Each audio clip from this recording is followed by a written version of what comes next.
Hi, this is Ferlyn B. Brosas, and this video is an introduction to NumPy or numerical Python. So what is numerical Python?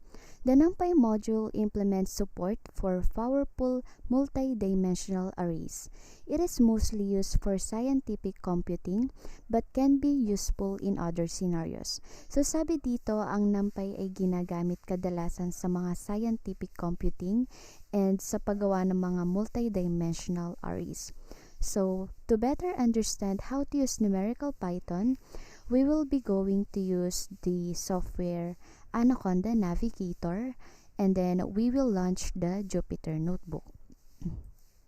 Alright, so to begin with, sabi doon is nakakagawa ng mga arrays sa NumPy. We first import the NumPy as NP. We write import NumPy as NP. NP is just an alias for NumPy. And then we shift enter. And then sa paggawa ng array, we start with the array name. We write, for example, is we have ARR is equals to NP for NumPy dot array, and then parenthesis. Sa paggawa ng array is nakabase tayo sa list. So gagawa tayo ng list sa loob ng ating square brackets. So we have, suppose that we have list of 1, 2, 3, 4, and then 5. And then shift enter.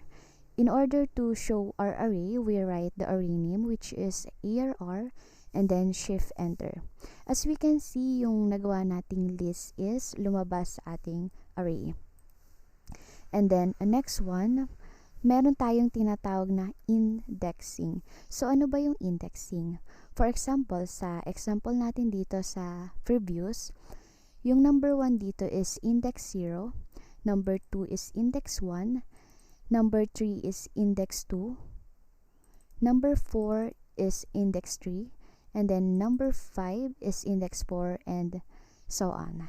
So, ganun yung indexing. So, for example, we want to show the output of number 3. So, we write the array name, ARR, and then square brackets. So, ano ba yung index ng number 3? Ang index niya is number 2. Kaya we write ARR square bracket 2 and then shift enter. As we can see, ang output natin is number 3. So for another example in our array, suppose that we have this array. ARR is equals to NP dot array and then parenthesis square brackets. So suppose that we have a list of multiples of 2. We have 2, 4, 6, 8, and then 10. And then another set of lists, another square brackets. Suppose that we have multiples of 5. We have 5, 10, 15, 20, and then 25. Alright, so shift enter. In order to show our array, we write the array name, ARR, and then shift enter. As we can see dito is nakagawa tayo ng isang two-dimensional na array. And then para ma-identify natin yung shape or dimension ng ating array, we write ARR.shape. Then shift enter. As we can see, 2 by 5 yung lumabas. And then, para malaman natin or ma-identify yung size ng ating array, we write ARR.size. And then, shift enter. As we can see, 10 ang lumabas kasi meron tayong 10 elements sa ating array na ginawa. So, for another example, suppose that we have this list array.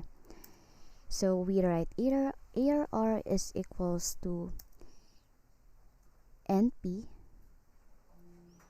dot array and then parenthesis and then list. We write, suppose that we have multiples of 3. We have 3, 6, 9, 12, and then 15. Then shift array. And then we show our array. We write ARR and then shift enter. So suppose na gusto nating magdagdag ng item sa ating list. So, para magdagdag ng item sa ating list, we write ARR is equals to np dot append, and then parenthesis, and then yung array name which is ARR, and then comma, and then yung item na gusto nating i-add sa ating list. I want 18 kasi siya yung kasunod ng ating multiples of 3. So shift enter, and then we write ARR, yan, ARR, and then comma 18, and then shift enter. Ayan, so to show again, so ARR is equals to np.append, and then parenthesis ARR, and then comma, and then yung item na gusto nating idagdag. So to show our array, we write ARR and then shift enter. As we can see, dumagdag na yung number 18 sa ating list. So kung pwede magdagdag, pwede din mag-delete ng item.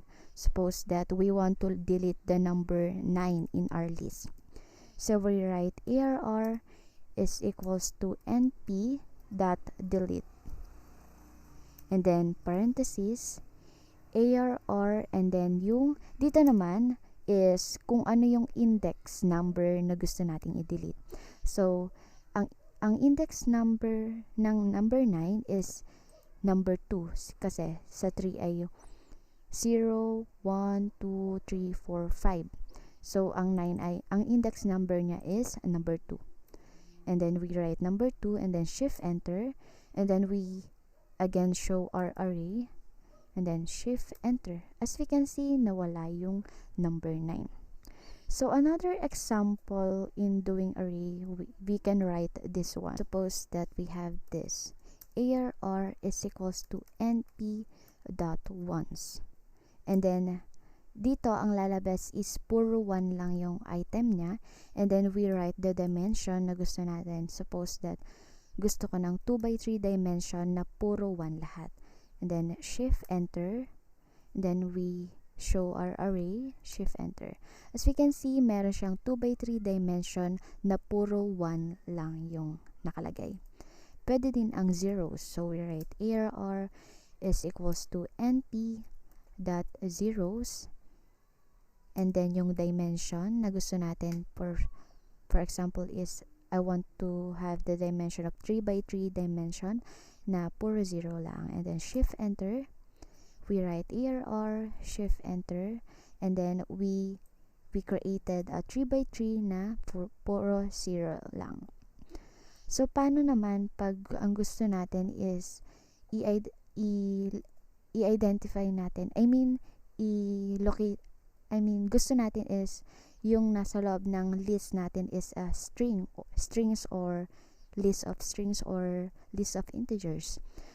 So first example is ARR is equals to np.1. Suppose gusto ko is puro 1 lang, and then we write the dimension. I want 2x3 dimension, and then comma, and then the data type I want to use is integer.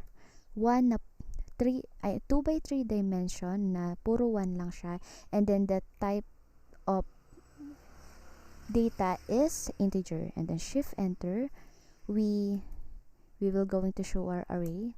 As we can see, meron tayong 2x3 na puro integer na lang. Paano naman pag string? We write ARR is equals to np.ones, and then the dimension I want is 3x3 dimension na puro 1 lang, and then we write d type is